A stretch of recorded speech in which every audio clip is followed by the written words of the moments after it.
This is your name and address, please. My name is Emily Davies. Commissioner Jackman, Mr. Strickland, and SCC staff, thank you very much for coming here and hearing what we have to say. We really do appreciate it. As I said, my name is Emily Davies, and I live on Robinson's Creek near Urbanna. On May 7, 2015, I happened to read a very small notice buried in the classified ad section of the Southside Sentinel, our local paper, excuse me, stating in very small font that, and I quote, "Vetco's applied for a permit from the BMRC to cross the Rappahannock River with a new 115 kilovolt transmission line immediately downstream east of the Route 3 Norris Bridge. The existing line on the bridge will be removed upon installation of the new power line. 10 H-frame towers and a fender system at the navigation channel will be installed in the river in association with the new crossing between Middlesex and Lancaster counties." End of quote. That's pretty much all it said, and the ad was no kidding like that. Before I read that tiny ad, I thought very little at all, if at all, about Dominion Power as a corporation. Most recently, I've been living in central China, working for a major oil corporation. But even at that early date, something about the way Dominion was going about this project reminded me of how business is done there. In the dark and without regard for the impact of state-owned projects on the public. I was astounded to think that my beloved Rappahannock River could be forever changed by the arrogance, insensitivity, and lack of creativity and innovation of a state-regulated corporation, right here in the United States, and in Virginia of all places. I formally objected to BMRC, drove to Newport News, and testified at their hearing, arguing that insufficient information had been provided to the public, that the project as described posed a significant and negative impact on the project area, and an alternatives and an artist rendering should be made available to the public for review and comment. As Joy said, that handful of us at the BMRC hearing lost that argument, but introduced ourselves to one another, coalesced, and began to dig in. As we proved later, at great expense to ourselves and our communities, the gap in the process was that Dominion had knowingly and willfully circumvented SCC regulatory authority. The ability to accurately estimate project schedule and cost is key to any competitive business. I certainly know how important it is from the cutthroat world of oil and gas exploration and production. Recent news accounts indicate that project planning is not among Dominion's strengths. For example, a May 2016 Virginia Pilot article said that Dominion Virginia Power had lost $40 million in federal money to help it build a wind turbine demonstration project.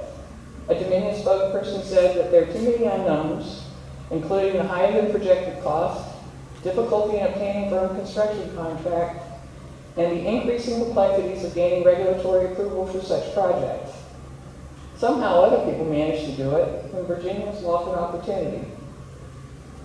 A June 2016 Richmond Times-Dispatch article states, Dominion Virginia Power's bid to raise utility costs to bankroll a scaled-back $140 million plan to bury its most vulnerable power lines faced skepticism Tuesday from state regulators, who last year deemed the utility's original $263 million plan too expensive.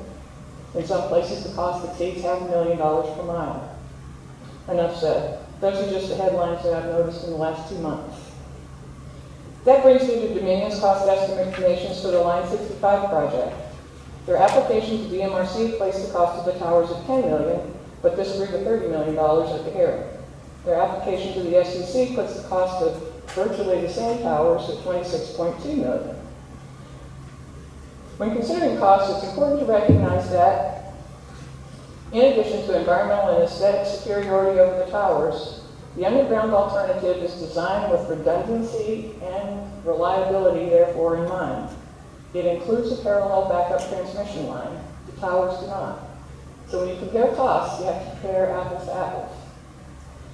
Though the underground alternative was not considered in Dominion's joint permit application to BMRC, DEQ, and the Army Corps of Engineers, early conversations with Dominion representatives estimated that the underground alternative would cost, you've heard various numbers today, 3 to 5. The number I heard was 4 to 10 times that of the tower alternative. I'm not sure if that's 4 to 10 times $10 million or 4 to 10 times $30 million, but using that sophisticated cost estimating method, Estimates would range from $40 to $300 million. This didn't leave us with a high degree of confidence in their commitment to thoroughly evaluating alternatives in their project planning abilities or in their transparency.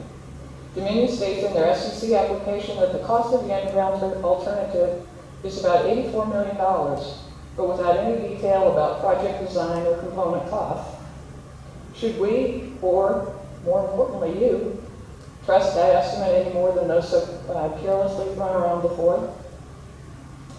It's interesting to note that the final cost of the underground crossing of the York River near Yorktown was about $83 million, which is eerily similar to Dominion's estimate of $84 million for the Rappahannock. The York crossing is approximately 3.3 miles long, while the Rappahannock is 2/3 that length at 2.2 miles.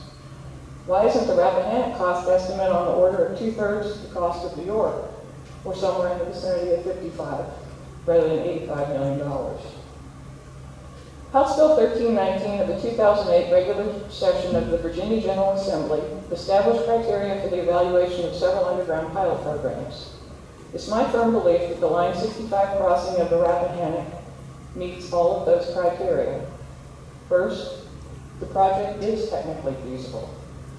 Second, both Lancaster and Middlesex counties, as well as several towns in both counties, as you've heard today, passed resolutions in 2015 supporting the underground alternative. And finally, the estimated cost of placing the line underground should be, if designed and executed in a fit-for-purpose, cost-effective manner, no more than 2.5 times the cost of placing it overhead. 2.5 times $26.2 million, which is Dominion's estimate for the 115 kilovolt overhead line, is $65.5 million. That's $10 million more than the estimate extrapolated from the actual York crossing cost. It's doable, but only if they're motivated and held accountable. I trust you, ma'am and sir, to require Dominion to up their game, to embrace the technology, creativity, and innovation of the 21st century, to do more than merely check the box for regulatory required public engagement, to actually listen and take the views of the public and the values of our beautiful state into account when planning this and all projects. And finally, to perform as a monopoly, not as a monopoly, but as if they had competition. Thank you again for the opportunity to come in. Any questions? Thank you. You may be excused.